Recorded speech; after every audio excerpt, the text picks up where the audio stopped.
Dahulu kala tersebutlah di Pulau Bali dipimpin oleh seorang Raja Sriwaturenggong yang bertahta pada tahun Saka 1382 atau 1460 Masehi dengan kedudukan di Gelgel.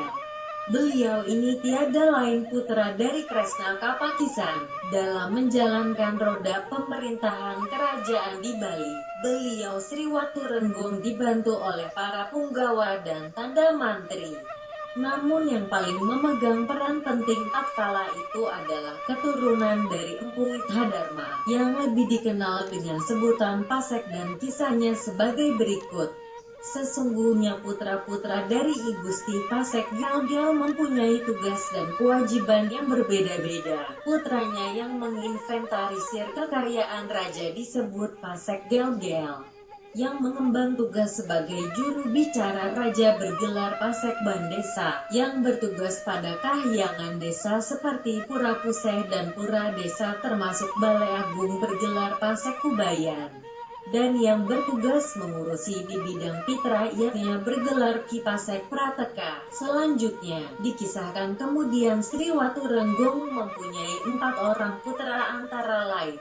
Yang tertua bernama I Dewa Tamayun, adiknya perempuan bernama I Dewa Ayu Laksmi, yang ketiga bernama I Dewa Sageling, dan yang terkecil bernama I Dewa Ularan. Setelah cukup dewasa, keempat putra raja itu mohon bimbingan kerohanian sebagai murid dengan memohon pengajaran ilmu pengetahuan ke hadapan beliau Sang Trini, Siwa, Boda, Bujangga, I Dewa Pemayun dan I Dewa Sageling belajar kepada Padanda Siwa. I Dewa Ayu Laksmi berguru kepada Ida Padanda Boda dan I Dewa Ularan mohon berguru kepada Bujangga Waisnawa. Setelah sekian lamanya putra-putri raja berguru kepada Sang Trini, semakin ganteng dan cantik parasnya, serta menginjak usia remaja dan mulai saat itulah api asmaranya mulai tumbuh. I Dewa Ayu Laksmi sangat cantik, sangat tergila-gila orang memandangnya. Lantaran demikian itu akhirnya dipersunting oleh Sang Bujangga Waisnawa sebagai istrinya. Setelah demikian perilaku Sang Bujangga terhadap putra raja, beliau raja dalam Waturenggong yang tiada lain ayah kandung I Dewa Ayu Laksmi, sedih dan sangat marah sampai beliau mengambil pusaka dengan maksud untuk membunuh Sang Bujangga. Melihat situasi yang demikian itu, Sang Bujangga menghilang dari Gelgel dan beliau mengungsi bersama I Dewa Ayu Laksmi menuju Gunung Sari, wilayah Jatiluwi. Karena ini adalah tanda-tanda munculnya Kali Sangara, sehingga sering terjadi pertengkaran antar sanak keluarga. Dengan munculnya pertanda itu, sama Ki Pasek meninggalkan Gelgel menuju desa-desa di Bali. Ki Pasek Bandesa ada yang menuju ke Desa Mas, ada yang menuju Desa Sibang. Ki Pasek Kubayan menuju Desa Bendul Wangaya, Ki Pasek Gaduh menuju Desa Belah Batu. Demikian warga Pasek lainnya juga banyak meninggalkan Gelgel.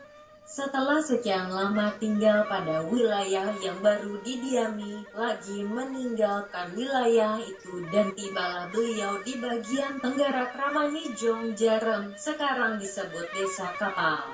Wilayah yang didatangi itu sangat angker, banyak ditumbuhi oleh pepohonan kayu putih. Itu sebabnya disebut dengan hutan kayu putih. Orang-orang Pasek itu meninggalkan Gelgel karena tidak ingin ditindas oleh kaum golongan lainnya. Sekarang dikisahkan seorang si Empu Bantas. Beliau melakukan perjalanan suci. Pada suatu tempat beliau membangun pura dalam tembau. Setelah selesai pura dibangun lalu melanjutkan perjalanan. Tidak dikisahkan dalam perjalanan. Akhirnya tibalah beliau di sebuah hutan, yaitu hutan kayu putih. Setibanya beliau di sana, berjumpa dengan sama keturunan Empu Genijaya. Om anak sekalian, kenapa kalian semua ada pada wilayah ini? Jelaskanlah kepada hamba, ya Sang Pandita, adanya kami di sini tiada lain karena lantaran kami sekalian tidak sependapat dengan tindakan raja melaksanakan upaya pembunuhan Untuk itu hamba telah berketetapan hati termasuk nantinya sama keturunan hamba untuk menetap di wilayah ini. Hai kalian semua, jika demikian, karena wilayah hutan ini sangatlah angker, aku sarankan untuk membuat tempat pemujaan kehadapan Hyang Batara, agar kalian selamat dan panjang umur. Mohon waranugraha Hyang Batara atas saran itu. Sekalian orang-orang itu mengadakan musyawarah. Setelah kata mufakat, segera membangun tempat pemujaan. Tidak dikisahkan entah berapa lamanya, kahyangan itu telah selesai dibangun. Selanjutnya orang-orang itu lagi mengadakan musyawarah. Tiada lain yang dibicarakan tentang nama kahyangan yang baru selesai dibangun. Dalam pertemuan itu lama memang tidak menemui titik temu. Terjadi tarik ulur pembicaraan. Melihat situasi yang demikian itu, lalu sang Pandya segera berujar, "Wahai anak-anakku sekalian, janganlah demikian. Berilah nama kahyangan ini Putih Semate." Apa sebabnya dinamakan demikian? Karena pada wilayah ini banyak ditumbuhi oleh kayu putih dan wilayah ini namanya Semate. Demikianlah saranku pada kalian semua. Apa sebabnya pula wilayahmu ini aku beri nama Semate? Karena kalian telah bersatu dalam pikiran tidak mau tunduk dengan orang lain dan berketetapan untuk tinggal di wilayah ini.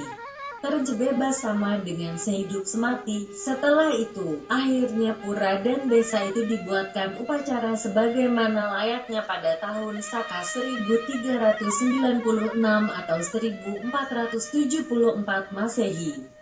Entah berapa bulan berikutnya barulah orang-orang yang tinggal di desa Semate membangun pura kahyangan tiga sebagaimana lazimnya desa-desa di Bali. Ada pula masyarakat Semate Tindak tempat tinggal yang berlokasi di sebelah barat daya Semate. Wilayah itu disebut CCH, sekarang Cica, dan Gunung. Di sana ia pun membuat tempat pemujaan Hyang Batara. Disebutkan wilayah paling selatan desa Semate berbatasan dengan sungai. Bagian utara sungai, di bagian selatan desa itu terdapat hutan sirih. Dikisahkan beliau Sangsi Empu Bantas berkata, mengucapkan bisama, "Hai kalian anak-anakku sekalian, karena kalian dalam mengadakan musyawarah terjadi pembicaraan tarik ulur dalam mengambil suatu keputusan. Sebagai tanda peringatan wajib kalian melaksanakan upacara bed-beden itu setiap tahun, yaitu pada sasi kedasa tanggal pisan, sehari setelah Nyepi. Mohon keselamatan dan anugerah Tuhan Hyang Batara dengan mengaturkan upakara daksina suci pada pura yang menjadi sesungsungan kalian lengkap dengan segehan." Demikian harus diingat, jangan sampai dilupakan. Setelah beliau Sangsi Empu Bantas berpesan demikian, lalu meninggalkan desa Semate melanjutkan perjalanan ke utara dan tiba akhirnya di desa Gegelang. Dikisahkan tatkala kerajaan Mengwi diserang oleh Raja Badung, Tabanan dan Bangli, di mana dalam peperangan itu pihak Mengwi mengalami kekalahan, yaitu pada tahun Saka 1813 atau 1891 Masehi. Menyebabkan ada di antara penduduk desa Semate pergi meninggalkan desa itu menuju ke desa-desa lainnya di Pulau Bali. Demikian kisahnya desa Semate, Abian Basa Mengwi Badung Bali. Dikutip dari Lontar Buana Tatwa, Raja Purana Desa Adat Semate, ditranslate oleh Ketut Sudarsana.